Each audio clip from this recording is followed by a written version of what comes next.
കാൺപൂരിലെ hair transplant നടത്തിയ 2 engineers മരിച്ചു. ചെന്നൈയിൽ ഹെയർ ട്രാൻസ്പ്ലാന്റ് നടത്തിയ ഒരു മെഡിക്കൽ സ്റ്റുഡന്റ് മരിച്ചു. കൊച്ചിയിൽ ഹെയർ ട്രാൻസ്പ്ലാന്റ് നടത്തിയ ഒരു വ്യക്തിയുടെ തലയിൽ സീരിയസ് ബാക്ടീരിയൽ ഇൻഫെക്ഷൻ വന്നു. ഭാഗ്യം കൊണ്ട് മാത്രമാണ് ആൾക്ക് ജീവൻ തിരിച്ചു കിട്ടിയത്. മഹാരാഷ്ട്രയിൽ ഒരു ഫേക്ക് ഹെയർ ട്രാൻസ്പ്ലാന്റ് ക്ലിനിക്ക് 300ഓളം പേഷ്യൻസിനാണ് പറ്റിച്ചത്. കർണാടകയിലെ ദേവങ്കരയിൽ മാത്രം നടന്ന റെയ്ഡിൽ 15ഓളം ലൈസൻസ് ഇല്ലാത്ത ഫേക്ക് ഹെയർ ട്രാൻസ്പ്ലാന്റ് ക്ലിനിക്കുകളാണ് പോലീസ് അടപ്പിച്ചത്. ഇത്തരത്തിൽ കൂണുപോലെ പലയിടത്തും ഫേക്ക് ക്ലിനിക്കുകൾ വരുന്നതിന് അഗെയിൻസ്റ്റ് ആയിട്ട് ആക്ഷൻ എടുക്കണമെന്ന് കർണാടകയിലെ ഡെർമറ്റോളജിസ്റ്റ് അസോസിയേഷൻ ഗവൺമെന്റിനോട് ആവശ്യപ്പെട്ടു. ഇത്തരത്തിൽ ലൈസൻസ് ഇല്ലാത്ത ബ്യൂട്ടി പാർലേഴ്സിൽ പോലും ഹെയർ ട്രാൻസ്പ്ലാന്റ് നടത്തുന്നതിന് അഗെയിൻസ്റ്റ് ആയിട്ട് ആക്ഷൻ എടുക്കാൻ ഡൽഹി ഹൈക്കോടതി പോലീസിനോട് പറഞ്ഞു. ഹെയർ ട്രാൻസ്പ്ലാന്റ് ഇന്ന് ഇന്ത്യയിൽ വളരെ കോമൺ ആണെങ്കിലും നല്ലൊരു പങ്ക് ക്ലിനിക്കുകളിലും ക്വാളിഫൈഡ് ഡോക്ടേഴ്സ് ഇല്ല, നല്ല എക്യുപ്മെന്റ്സ് ഇല്ല, എന്തിന് ലൈസൻസ് പോലും ഇല്ല. ഇതൊന്നും അറിയാതെ ഈ ക്ലിനിക്സിലൊക്കെ പോയി സർജറി ചെയ്യുന്ന ആളുകൾ അവര് പോലും അറിയാതെ സ്വന്തം ജീവനാണ് പണയം വെക്കുന്നത്.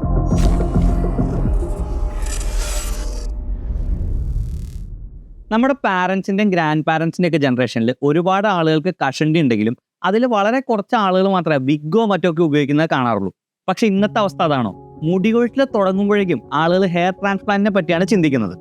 ഇന്ത്യയിലെ ഹെയർ ഫോൾ റിലേറ്റഡ് പ്രൊഡക്ട്സ് വിൽക്കുന്ന ട്രായ എന്ന കമ്പനി ഹെയർ ഫോളിനെ പറ്റി എക്സ്റ്റെൻസീവ് ആയിട്ടുള്ള ഒരു സർവേ നടത്തിയിരുന്നു. 5 ലക്ഷത്തോളം പുരുഷന്മാരും 3 ലക്ഷത്തോളം സ്ത്രീകളുമാണ് ഈ സർവേയിൽ പങ്കെടുത്തത്.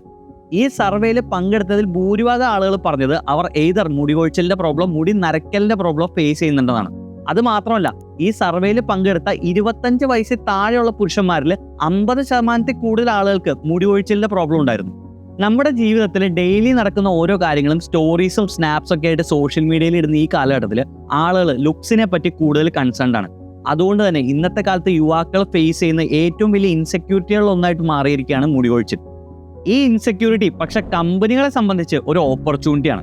കഷണ്ടിക്ക് മരുന്നില്ല എന്നൊക്കെയാണ് പണ്ട് പറഞ്ഞിരുന്നെങ്കിലും ഇന്ന് ഹെയർ ഫോൾ കൺട്രോൾ ചെയ്യാനുള്ള പല ടൈപ്പ് മരുന്നുകളും സിറംസും എന്തിന് സർജിക്കൽ പ്രൊസീജിയേഴ്സ് പോലും മാർക്കറ്റിൽ അവൈലബിൾ ആണ്. ഇന്ത്യയിലെ ഹെയർ ഫോൾ റിലേറ്റഡ് മെഡിസിൻസിന്റെ ട്രീറ്റ്മെന്റിന്റെ മാർക്കറ്റ് 2030 ആകുമ്പോഴേക്കും $650 മില്യൺ ആവുമെന്നാണ് പറയപ്പെടുന്നത്.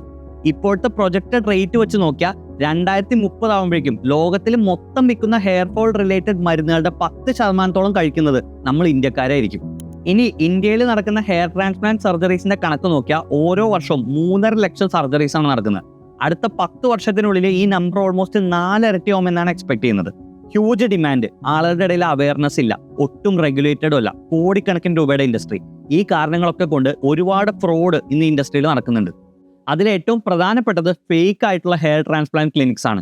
ഹെയർ ട്രാൻസ്പ്ലാന്റ് ശരിക്കും ഒരു സർജറി തന്നെയാണ്. അതുകൊണ്ട് തന്നെ MBBS പഠിച്ച രജിസ്റ്റേർഡ് ആയിട്ടുള്ള ഡോക്ടേഴ്സ് വേണം ഇത് ചെയ്യാൻ.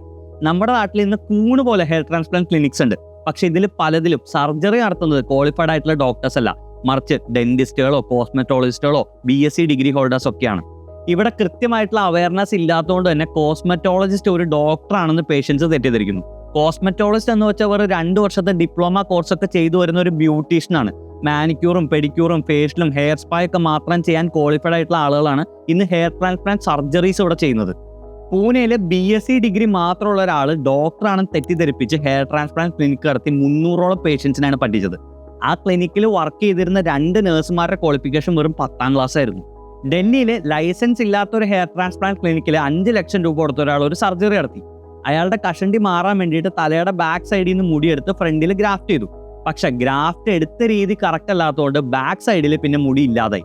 ലാസ്റ്റ് കോടതി വഴി 6 ലക്ഷം രൂപ അയാൾക്ക് കോമ്പൻസേഷൻ കിട്ടിയെങ്കിലും ആള് ഫേസ് ചെയ്യേണ്ടി വന്ന ആ സിറ്റുവേഷൻ ഒന്ന് ആലോചിച്ച് നോക്കി. കാൺപൂരിൽ ഹെയർ ട്രാൻസ്പ്ലാന്റ് നടത്തിയ 2 എഞ്ചിനീയേഴ്സ് മരിച്ചു. അവരുടെ സർജറി നടത്തിയ ഡോക്ടറുടെ ക്വാളിഫിക്കേഷൻ എന്തായിരുന്നു എന്ന് അറിയാമോ? ഡെന്റിസ്റ്റ്. ഈ ഡെന്റിസ്റ്റ് ഒരു ഹെയർ ട്രാൻസ്പ്ലാന്റ് സ്പെഷ്യലിസ്റ്റ് ആണെന്നുള്ള രീതിയിൽ യൂട്യൂബ് ചാനൽ നടത്തി അതിലെ വീഡിയോസ് വഴിയാണ് പേഷ്യൻസിനെ അട്രാക്ട് ചെയ്തിരുന്നത്. കൊച്ചിയിൽ ഓൺലൈനിൽ പരസ്യം കണ്ട ഒരു ഹെയർ ട്രാൻസ്പ്ലാന്റ് ക്ലിനിക്കിൽ പോയി സർജറി നടത്തിയ വ്യക്തിയുടെ തലയിൽ സീരിയസ് ബാക്ടീരിയൽ ഇൻഫെക്ഷൻ ആണ് വന്നത്. ഭാഗ്യം കൊണ്ട് മാത്രമാണ് ആൾക്ക് ജീവൻ തിരിച്ചു കിട്ടിയത്. ഈ പറഞ്ഞ മിക്ക കേസുകളിലും ക്വാളിഫിക്കേഷൻ ഇല്ലാത്ത ആളുകൾ സർജറി ചെയ്യുന്ന പോലെ തന്നെ മറ്റൊരു പ്രോബ്ലമാണ് ഈ ക്ലിനിക്സിലെ ആവശ്യത്തിന് ഫെസിലിറ്റി ഇല്ലാത്തത്. ഹെയർ ട്രാൻസ്പ്ലാന്റ് ശരിക്കും ഒരു ബ്യൂട്ടി ട്രീറ്റ്മെന്റ് അല്ല, അതൊരു സർജറിയാണ്. അതുകൊണ്ട് തന്നെ അത് ചെയ്യേണ്ടത് ഓപ്പറേഷൻ തിയേറ്റേഴ്സിലാണ്.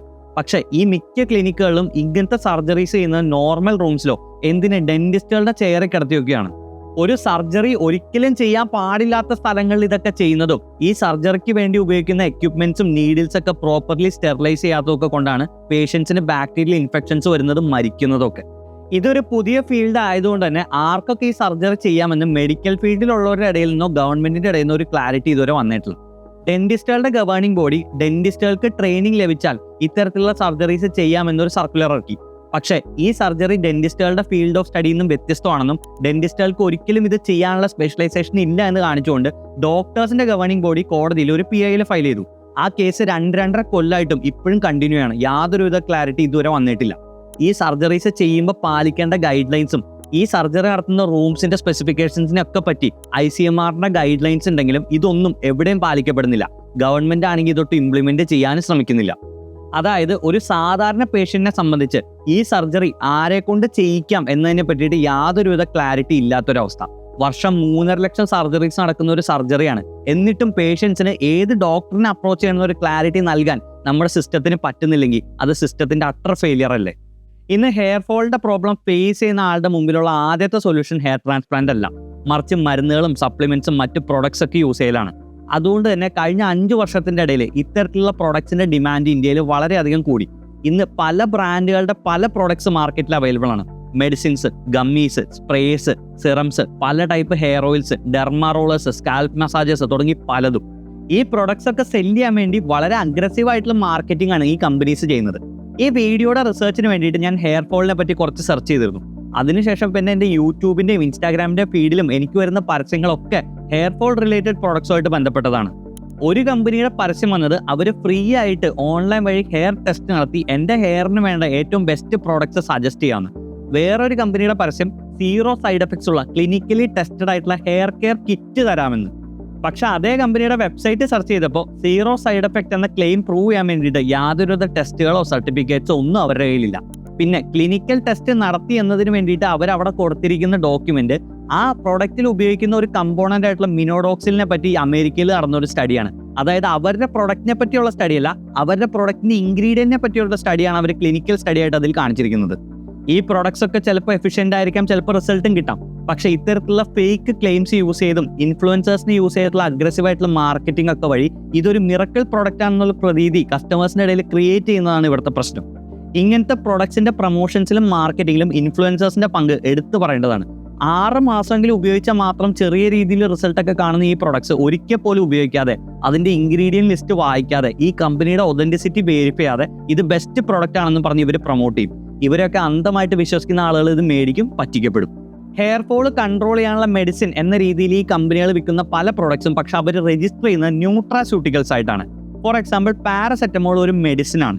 പക്ഷെ നമ്മൾ മീൻ ഗുളിക എന്ന് വിളിക്കുന്ന omega-3, വിറ്റാമിൻ C ടാബ്ലറ്റ് ഇതൊന്നും നമ്മളൊരു അസുഖം മാറാൻ വേണ്ടി കഴിക്കുന്ന ഗുളികയല്ല, മറിച്ച് ന്യൂട്രീഷൻ കിട്ടാൻ വേണ്ടി കഴിക്കുന്നതാണ്. ഇതിനെയാണ് ന്യൂട്രാസ്യൂട്ടിക്കൽസ് എന്ന് വിളിക്കുന്നത്. ഇന്ത്യയിലെ മെഡിസിൻസിനെ റെഗുലേറ്റ് ചെയ്യുന്നത് central drug standards control organisation ആണ്. ഇവിടെ ഒരു പുതിയ മരുന്ന് ഇറക്കണമെങ്കിൽ അതിന് ക്ലിനിക്കൽ ടെസ്റ്റ് നടത്തണം, പല രീതിയിലുള്ള ക്വാളിറ്റി സ്റ്റാൻഡേർഡ്സ് പാസ് ആവണം. കൂടാതെ ഈ അപ്രൂവൽ കിട്ടുന്ന പ്രോസസ്സ് വളരെ സ്ലോ ആണ്. പക്ഷേ ന്യൂട്രാസ്യൂട്ടിക്കൽസിനെ കൺട്രോൾ ചെയ്യുന്നത് food standards and safety authority of India ആണ്. അവിടെ അപ്രൂവൽ കിട്ടാൻ വേണ്ടി ക്ലിനിക്കൽ ടെസ്റ്റുകളുടെ ആവശ്യമില്ല. ഇന്ത്യയിൽ ന്യൂട്രാസ്യൂട്ടിക്കൽസിന്റെ മാർക്കറ്റ് വളരെ ചെറുതാണ്. നമ്മുടെ നാട്ടിൽ വിറ്റാമിൻ സപ്ലിമെന്റ്സ് ഒക്കെ കഴിക്കുന്ന വളരെ കുറച്ച് ആളുകളേ ഉള്ളൂ. അതുകൊണ്ട് തന്നെ ഈ ഏരിയ ഇപ്പോഴും ഇന്ത്യയിൽ ഒരു ഗ്രേ ഏരിയ ആണ്. വളരെ പഴയ നിയമങ്ങളാണ് ഈ ഫീൽഡിലുള്ളത്. അതുകൊണ്ട് തന്നെ അതിന്റെ ലൂപ്പ് ഹോൾസ് ഒക്കെ എക്സ്പ്ലോയിറ്റ് ചെയ്തുകൊണ്ട് ഈ കമ്പനികൾ അവരുടെ പ്രൊഡക്ട്സിനെ ന്യൂട്രാസ്യൂട്ടിക്കൽസ് ആയിട്ട് ലോഞ്ച് ചെയ്യും. അതുവഴി ഇവർക്ക് ക്ലിനിക്കൽ ടെസ്റ്റ് ഒന്നും നടത്തണ്ട. പക്ഷേ ഈ കമ്പനികൾ ഈ പ്രൊഡക്ട്സ് മാർക്കറ്റ് ചെയ്യുമ്പോഴും വിൽക്കുമ്പോഴൊക്കെ ഈ ടെസ്റ്റും ക്ലിനിക്കൽ ട്രയൽസ് ഒക്കെ പാസ്സായ മരുന്ന് എന്ന രീതിയിലായിരിക്കും പ്രൊജക്ട് ചെയ്യുക. ആളുകളുടെ ഇടയിൽ ഇതൊക്കെ മരുന്നാണെന്നുള്ളൊരു ഇംപ്രഷൻ അവർ ക്രിയേറ്റ് ചെയ്യും. ക്ലിനിക്കൽ ട്രയൽസ് ഒന്നും നടക്കാത്തതുകൊണ്ട് തന്നെ ഇന്ന് ഇന്ത്യയിൽ വിൽക്കുന്ന ഭൂരിഭാഗം ഹെയർ ഫോൾ കൺട്രോൾ പ്രോഡക്ട്സിന്റെയും ലോങ് ടേം സൈഡ് എഫക്ട്സ് എന്താണെന്നതിനെ പറ്റി ആർക്കും അറിയില്ല. ഇനി മെഡിസിൻ അഥവാ ഡ്രഗ് ആയിട്ട് ക്ലാസിഫൈ ചെയ്തിട്ടുള്ള ഹെയർ ഫോൾ കൺട്രോൾ പ്രോഡക്ട്സ് നോക്കിയാൽ അതിൽ ഏറ്റവും പോപ്പുലർ ആയിട്ടുള്ള മിനോക്സിഡിൽ ആണ്. ഇത് പല കോൺസെൻട്രേഷനിൽ കിട്ടും, 2%, 5%, 10% എന്നിങ്ങനെ. ഓരോ ആളുകളുടെയും ഹെയർ ഫോളിന്റെ കണ്ടീഷനും സ്റ്റേറ്റും ടൈപ്പ് ഒക്കെ നോക്കിയിട്ടാണ് ഏത് കോൺസെൻട്രേഷനിലുള്ള മിനോക്സിഡിൽ ആണ് ഉപയോഗിക്കേണ്ടതെന്ന് തീരുമാനിക്കുന്നത്. ഇത് കണ്ടുപിടിക്കുന്നത് ശരിക്കും ഒരു ഡെർമറ്റോളജിസ്റ്റ് ആണ്. പക്ഷേ ഇന്ന് അവയർനെസ് ഇല്ലാത്തതുകൊണ്ട് ഇന്റർനെറ്റ് നോക്കിയും ഫ്രണ്ട്സ് യൂസ് ചെയ്യുന്ന പ്രൊഡക്ട്സ് കോപ്പി ചെയ്തൊക്കെ ഡിഫറെന്റ് കോൺസെൻട്രേഷനിലുള്ള മിനോക്സിഡിൽസ് ആളുകൾ ഉപയോഗിക്കുന്നു. അതുകൊണ്ട് തന്നെ ആളുകൾക്ക് പ്രോപ്പർ ആയിട്ടുള്ള റിസൾട്ടും കിട്ടില്ല, പൈസയും വേസ്റ്റ് ആവും. മിനോക്സിഡിലിനെ പറ്റി പറഞ്ഞ സ്ഥിതിക്ക് ഒരു കാര്യം കൂടി ആഡ് ഓൺ ചെയ്യട്ടെ. നിങ്ങളുടെ വീട്ടിൽ പൂച്ച ഉണ്ടെങ്കിൽ മിനോക്സിഡിൽ യൂസ് ചെയ്യുമ്പോൾ സൂക്ഷിക്കുക. കാരണം പൂച്ചയെ സംബന്ധിച്ച് മിനോക്സിഡിൽ ഒരു പോയിസൺ ആണ്. അത് അവയുടെ അകത്ത് ചെന്ന മരണം വരെ സംഭവിക്കാം. മിനോക്സിഡിൽ പോലെ മറ്റൊരു common hair fall control drug ആണ് ഫിനസ്റ്ററൈഡ്. പ്രിസ്ക്രിപ്ഷൻ ഇല്ലാതെ മേടിക്കാൻ പാടില്ലാത്ത ഷെഡ്യൂൾ H കാറ്റഗറി ഡ്രഗ് ആണിത്. പക്ഷേ ഇന്ന് നമ്മുടെ നാട്ടിലെ മെഡിക്കൽ ഷോപ്പുകളിൽ യാതൊരുവിധ പ്രിസ്ക്രിപ്ഷൻ ഇല്ലാതെ ഈ മരുന്ന് മേടിക്കാൻ കിട്ടും. Erectile dysfunction, hormonal imbalance, pregnant ആയിട്ടുള്ള സ്ത്രീകളുടെ ഇടയിൽ മിസ്കാരേജ് പോലത്തെ സൈഡ് എഫക്ട്സ് ക്രിയേറ്റ് ചെയ്യാൻ സാധ്യത ഉള്ളതുകൊണ്ടാണ് ഈ മരുന്ന് ഷെഡ്യൂൾ എച്ച് കാറ്റഗറിയിൽ ഇട്ടിരിക്കുന്നത്. പക്ഷേ ഇതിനെപ്പറ്റി അവയർനെസ് ഇല്ലാത്തതുകൊണ്ട് ആളുകൾ തോന്നിയ പോലെ ഇത് മേടിച്ച് കഴിക്കുന്നു. മെഡിസിനും സർജറി അല്ലാതെ ആളുകൾ യൂസ് ചെയ്യുന്ന വേറൊരു സൊല്യൂഷനാണ് hair volume powders. Black colour fibre പോലത്തെ പൊടി ഉപയോഗിച്ച് ഹെയറിന് വോളിയം കൂട്ടാം. ഈ പ്രൊഡക്റ്റ് വല്ലപ്പോഴും യൂസ് ചെയ്യുന്നതുകൊണ്ട് കുഴപ്പമില്ലെങ്കിലും ലോങ് ടേമിൽ ഇത് യൂസ് ചെയ്യുകയാണെങ്കിൽ ഈ വളരെ മൈന്യൂട്ട് ആയിട്ടുള്ള ഫൈബർ നമ്മൾ ശ്വസിക്കാനും ഇത് ലങ്സിൻ്റെ ഉള്ളിൽ പോകാനും നമുക്ക് പല ടൈപ്പുള്ള ലങ് ഡിസീസസ് ക്രിയേറ്റ് ചെയ്യാനും സാധ്യതയുണ്ട്. എന്തെങ്കിലും പ്രൊഡക്റ്റ് യൂസ് ചെയ്യാമെന്ന് നിങ്ങൾ തീരുമാനിച്ചാൽ നെറ്റ് നോക്കി ഏറ്റവും റേറ്റിംഗ് ഉള്ള പ്രൊഡക്റ്റ് ചൂസ് ചെയ്യുകയോ നിങ്ങളുടെ ഫ്രണ്ട്സിനോട് ചോദിച്ച് അവർ യൂസ് ചെയ്യുന്ന പ്രൊഡക്റ്റ് കോപ്പി ചെയ്യുകയോ നെറ്റിൽ പരസ്യമൊക്കെ കാണുന്ന ആദിവാസി ഓയിലൊക്കെ മേടിച്ച് പറ്റുന്നതിന് പകരം ഒരു ഡെർമറ്റോളജിസ്റ്റിനെ കണ്ട് നിങ്ങളുടെ പ്രോബ്ലത്തിന് എക്സാക്റ്റ് ആയിട്ടുള്ള സൊല്യൂഷൻ എന്താണെന്ന് കണ്ടെത്തി ആ മരുന്ന് മാത്രം യൂസ് ചെയ്യുക. പല സ്റ്റഡീസിലും കണ്ടെത്തിയിട്ടുള്ളത് നമുക്ക് നാച്ചുറൽ ആയിട്ട് സംഭവിക്കുന്ന ഹെയർ ഫോൾ പെട്ടെന്ന് കൂടാനുള്ള കാരണം സ്ട്രെസ്, ഉറക്കമില്ലായ്മ, ബാഡ് ഡയറ്റ്, ന്യൂട്രീഷൻ ഡെഫിഷ്യൻസി ഒക്കെയാണ്. നിങ്ങൾ ഹെയർ ഫോളിന്റെ പ്രോബ്ലം ഫേസ് ചെയ്യുന്ന ഒരാളാണെങ്കിൽ ഇത്തരത്തിലുള്ള ഇൻഹെറന്റ് പ്രോബ്ലംസിനാണ് ആദ്യം ട്രീറ്റ് ചെയ്യാൻ. ഈ പ്രോബ്ലംസിന് ഒരു സൊല്യൂഷൻ കണ്ടെത്തിയാൽ തന്നെ ഫർദർ ആയിട്ടുള്ള ഹെയർ ഫോൾ നമുക്ക് കൺട്രോൾ ചെയ്യാൻ പറ്റും. പക്ഷെ അത് മാത്രമല്ല, ജനറ്റിക്സ് പോലെ നമുക്ക് കൺട്രോൾ ചെയ്യാൻ പറ്റാത്ത പല ഫാക്ടേഴ്സും ഇതിന്റെ പുറകിലുണ്ട്.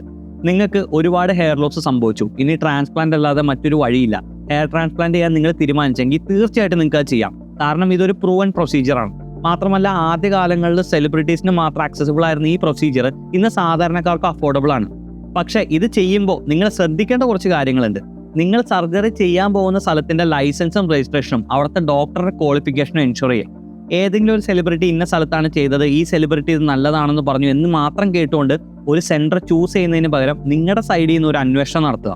ഹെയർ ട്രാൻസ്പ്ലാന്റ് തന്നെ പല ടൈപ്പ് ഉണ്ട്. ഇതിൽ ഏത് ടൈപ്പ് സർജറിയാണ് നിങ്ങൾ ചെയ്യാൻ പോകുന്നതും ഇതിന്റെ റിസ്ക് എത്രയാണെന്നും റിക്കവറി ടൈം എത്രയാണെന്നൊക്കെ ഡോക്ടറോട് ചോദിച്ച് മനസ്സിലാക്കാം. മാത്രമല്ല ഇതൊരു സർജറി ആയതുകൊണ്ട് തന്നെ സർജറിയുടെ ഇടയ്ക്ക് എന്തെങ്കിലും കോംപ്ലിക്കേഷൻ സംഭവിച്ചാൽ അത് ഹാൻഡിൽ ചെയ്യാനുള്ള ഫെസിലിറ്റി അവിടെ ഉണ്ടോ എന്നത് ഉറപ്പുവരുത്തുക. ഹെയർ ട്രാൻസ്പ്ലാന്റ് ഒരു വൺ ടൈം പ്രോസസ് അല്ല. ഭാവിയിൽ ചിലപ്പോൾ ഇത് പിന്നെയും ചെയ്യേണ്ടി വന്നേക്കാം. ഹെയർ ട്രാൻസ്പ്ലാന്റ് വഴി വന്ന മുടി നിലനിർത്താൻ ആജീവനാന്തം മരുന്ന് കഴിക്കണം. ഈ 100% ഗ്യാരണ്ടീഡ് റിസൾട്ട്സ് എന്നൊക്കെ പറഞ്ഞാലും സർജറി ഫെയിലിയർ ആവാനുള്ള ചാൻസസ് ഉണ്ട്. നിങ്ങൾ വിചാരിക്കുന്ന റിസൾട്ട് കിട്ടില്ല. ഇതൊക്കെ മനസ്സിലാക്കിയിട്ട് വേണം ഈ സർജറിക്ക് വേണ്ടി തയ്യാറാവാൻ. മുടി മാത്രമല്ല, ഈ സോഷ്യൽ മീഡിയയുടെ കാലഘട്ടത്തിൽ ലുക്സ് ആണ് ആളുകളുടെ ഏറ്റവും വലിയ ഇൻസെക്യൂരിറ്റി. ഒരു കാലഘട്ടത്തിൽ ഇല്ലായിരുന്നു എന്ന് തന്നെ പറയാവുന്ന മെൻ സ്പെസിഫിക് ബ്യൂട്ടി പ്രൊഡക്ട്സ് ഇന്ത്യയിൽ ഇന്ന് 10,000 കോടി രൂപയുടെ മാർക്കറ്റാണ്. ബ്യൂട്ടി പ്രൊഡക്ട്സ് മാത്രമല്ല, ബ്യൂട്ടി ഇൻക്രീസ് ചെയ്യാനുള്ള പ്ലാസ്റ്റിക് സർജറീസും ലിപ്പോസെക്ഷൻ പോലത്തെ പ്രൊസീജിയേഴ്സ് ഒക്കെ ഇപ്പം ഇന്ത്യയിൽ കൂടിക്കൊണ്ടിരിക്കുകയാണ്. അതിനെപ്പറ്റി നമുക്ക് ഡീറ്റെയിൽ ആയിട്ട് പിന്നീട് ഒരിക്കലും വേറൊരു വീഡിയോയിൽ ഡിസ്കസ് ചെയ്യാം. ഇതിൻ്റെയൊക്കെ പിന്നിലെ കാരണം നമ്മൾ നമ്മുടെ മനസ്സിൽ തന്നെ സെറ്റ് ചെയ്ത് വെച്ചിരിക്കുന്ന അൺറിയലിസ്റ്റിക് ആയിട്ടുള്ള ബ്യൂട്ടി സ്റ്റാൻഡേർഡ്സ് ആണ്. നോർമലി ഏജിങ്ങിൽ സംഭവിക്കുന്ന ഹെയർ ലോസും റിങ്കിൾസ് വരുന്നതൊക്കെ എംബ്രേസ് ചെയ്യുന്നതിന് പകരം ഇതിനെപ്പറ്റി കോൺഷ്യസ് ആയി സെൽഫ് കോൺഫിഡൻസ് ഇല്ലാതാകുന്നു. ലുക്സിന് വേണ്ടി എത്ര രൂപ വേണേലും മുടക്കാൻ റെഡി ആവുന്ന ആളുകൾ പക്ഷെ അതേ പൈസയ്ക്ക് നല്ല ഡയറ്റ് മേടിച്ച് കഴിക്കാനോ വർക്കൗട്ട് ചെയ്യാനോ റെഡി ആവുന്നില്ല. ഗുഡ് ബോഡി എന്നത് ഗുഡ് ലുക്സ് അല്ല, ഹെൽത്തി ബോഡിയാണെന്നുള്ള കാര്യം ആളുകൾ മറക്കുന്നു. ലുക്സിനേക്കാളും കൂടുതൽ ഹെൽത്തിന് ഇമ്പോർട്ടൻസ് നൽകുന്ന രീതിയിലേക്ക് നമ്മുടെ ജീവിത രീതിയും ചിന്താഗതിയും മാറണം.